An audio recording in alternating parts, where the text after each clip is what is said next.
Hello mga idol, ito nga pala ang experience ko nung bata ako. Pag inuutusan ako ng aking magulang, lalo ng aking nanay. Sana mag-enjoy kayo sa storytelling ko at sana wag niyo kalimutan mag-subscribe. Bunso, lumapit ka nga rito, may utos lang ako sa iyo. Wait lang po na wait lang. Anong wait lang? Umanda ka sa aking pagbaba mo. Oh my God, bakit na naman si nanay? Ito ang pera, bumili ka ng alaksan, saka ng katengko. Bilisan mo ha. Nay, akin na sukli ah. Oo na, bilisan mo na, umalis ka na. Nagmamadali na ako. Alaksan katengko, alaksan katengko, alaksan katengko, alaksan katengko. Aray ko! Nakalimutan ko tuloy yung bibiling ko. Malas naman.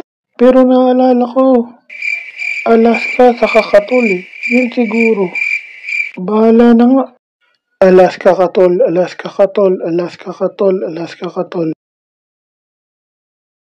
Ay naku, andito na naman yung batang makakalimutan. Hay manong, may pinabibili nga pala si nanay.